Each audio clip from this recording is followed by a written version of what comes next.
As I understand it, my great-great-grandfather, Chauncey Lick, came from St. Louis in the middle of a printer strike in St. Louis and answered a help wanted ad.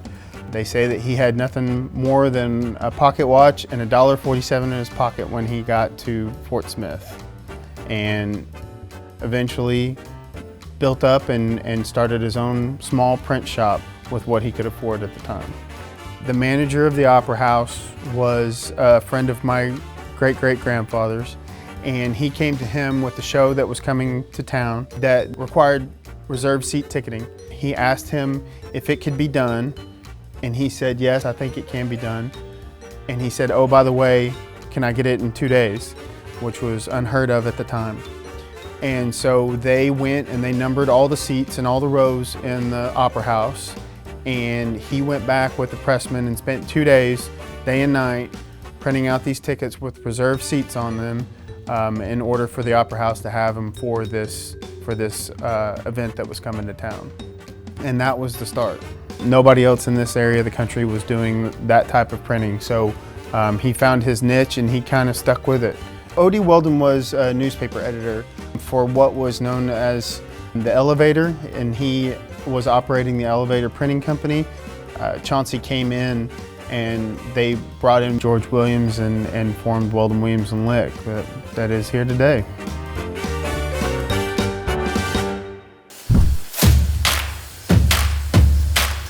In the 1900s, the Ringling Brothers and Barnum and Bailey Circus reached out to WW&L and asked about doing some security printing. And as the story goes, they came back and said, hey, we just landed the Ringling Brothers and Barnum and Bailey Circus. We'll have a job forever. And we don't print a single circus ticket to this day. But they said, but don't worry, because during that time, we landed the ice placard. We were printing millions of ice placards, and what that was, it's a tag that you would put on your porch that would tell the iceman whether to drop off a 25, 50, 75, or 100-pound block of ice. And in 1927, refrigeration was brought. We don't print a single ice tag today. But they said, but don't worry, because during that time, we landed the chicken tag. We were printing millions of chicken tags for the poultry industry. As the story goes, they were saying, we'll always eat chicken, we'll have a job forever. We don't print a single chicken tag today. But again, but don't worry, because during that time, we were doing pari-mutuel horse racing. We were printing millions of win, place, and show tickets. And again, as the story goes, we'll have a job forever because there will always be horse racing, there will always be gambling on horse racing, we'll have a job forever, and we don't print a single win, place, and show ticket today. And I tell those stories to kind of tell you that WW&L has always been a company of change. We've always pivoted.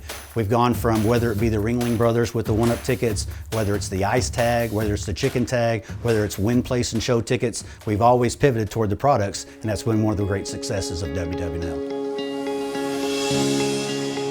Well, O.C.A. Lick had started out on the shop floor as a young man. And so he made up his mind when he was running a business, he was going to treat those people just like he wanted to be treated. And I think that got into the culture of the company and remains that way. Mr. Lick, laid a foundation early on what was important, and we've carried that through that consistent, stable leadership. It's been carried through generations. Companies don't survive for 125 years without having disruptions along the way and changes. And I think that one of the keys to our success in that time period is adaptation, and that comes from listening to customers, focusing on customers, and listening to what the market is telling you. The company's always had what I call the subject matter expert, that as a salesperson I could go to production and say, this is what I'm hearing out on the road from our customers, this is what their needs are. And our company with the subject matter experts were always able to get together and come up with a product that was the solution for the markets that we dealt with as we saw what was coming around the next corner for the customers' needs themselves. We started hearing customers talk about they need a gate access solution besides pulling up to a panel and pushing a button and opening the gate. So we brought it back to the subject matter experts here at the company and said, guys, this is what we got to have. We got to have a hang tag and a sticker that has intelligence to it, that when they pull into a reading zone area, it opens the gate. And a year later, we had a solution that was out in the market for our customers, and we were the leading RFID solution provider for colleges and professional buildings within the market itself. we've never shied away from that. Oh, we can't do that. We don't say that. We might say, I'm pretty sure we can. This is what we need to look into. And we've done a lot of research and followed through on. We have a great maintenance shop that can maintain everything for us. So we've been really lucky to have the people we have to keep that stuff going in the right direction. I think there's a lot of people that are open-minded to learn new things, and you kind of have to, especially with how technology changes. Even some of the technology that we use for whether it's art or layout, a lot of that's changing year by year sometimes. It's just amazing. In all my years in the customer-related fields, I've never seen the level of commitment that we have here. Just the pride in what we do. We stand behind everything that we do for customers, and I think that's pretty exceptional in this time. I noticed on their website they talked about how they place a really big emphasis around their employees and a family-oriented culture, and that's something, you know, as a job seeker that I was looking for. Just to kind of have that sort of culture makes me want to come to work each day. The successes that we've had and the involvement with so many big names in the entertainment world, and you know, the way we changed the company, we've seen a tremendous transformation operationally in how we produce products and services in that time. We've printed all of the World Series tickets. We printed several Olympic tickets. I can't tell you how many, that's a worldwide event. We've done World Cup events. We've printed tickets for the visit from the Pope to the United States before. I mean, you just think about everything we've covered, and then we've covered every venue in between there, theme parks, Disney World, SeaWorld, Disneyland, all of those. We've printed for all of them. Very unique niche that we have, but it's very cool what we do.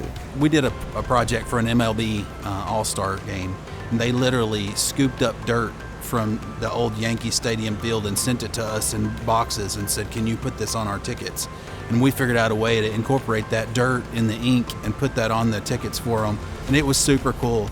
We understand that whether we're printing for a Division II school, a Division I school, the Super Bowl, or performing arts, a theater, it's everyone's Super Bowl. That event means everything to that person. There are jobs on the line, there are people that depend on that, and so we take the same pride whether we're printing 1,000 tickets for a small theater or whether we're printing 100,000 tickets for the Super Bowl, and I think that's what makes us very unique. We're now talking to people about new things they can do to really enhance the overall fan experience, not just getting a ticket to get in the game, but really, we now have a chance to impact the way they interact and the way they experience live entertainment before, during, and after the event. People still want to go to those events, and they want some type of memento attached to it.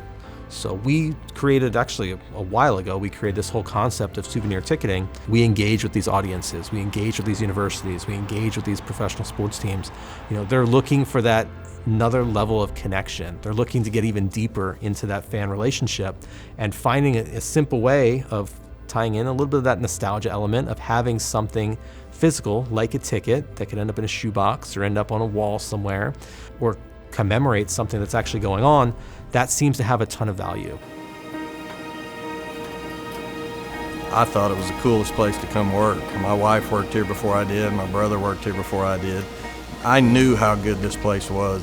My mother used to work here. She retired from here. My brother works here. I grew up here. I was born and raised in this company, and they really cared about their employees. Good afternoon. Weldon Williams Select. WW&L has been a part of my life since the day I was born. My dad, Chuck Berner, was an employee here for 44 years. Of course, my husband is the VP of Product Development. My daughter and son both worked here during the summer as summer employees while attending college. My brother-in-law works in research and development. Lots of cousins and aunts. The fact that the company's been on for 125 years speaks volume. And I think when you got people that's been here for 20, 40, 50 years even, it makes it a little bit easier.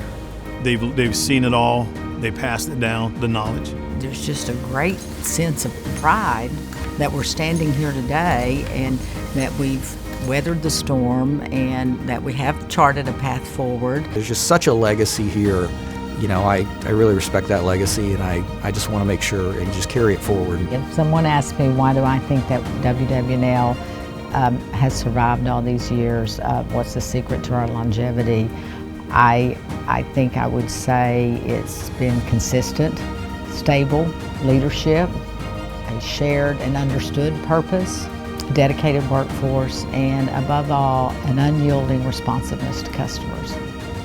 One of the things the old man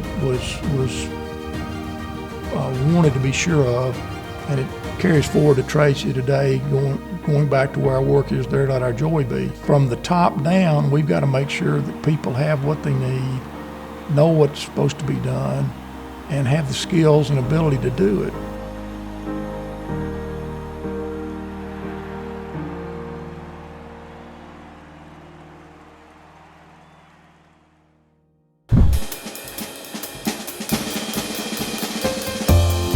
Hi WW&L family, I just want to congratulate all of us on our 125th anniversary.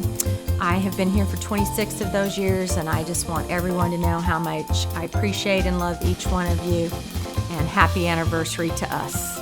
Happy 125th anniversary, WW&L. Happy 125th anniversary. Happy anniversary, WW&L. Happy anniversary, WW&L. Happy 125th anniversary. I've been here 35 years. Happy anniversary, Weldon, Williams & Lick.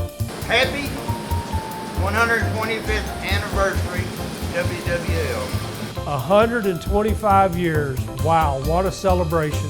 Congratulations, Weldon, Williams & Lick. Happy birthday, WW&L. Happy 125th anniversary, WW&L.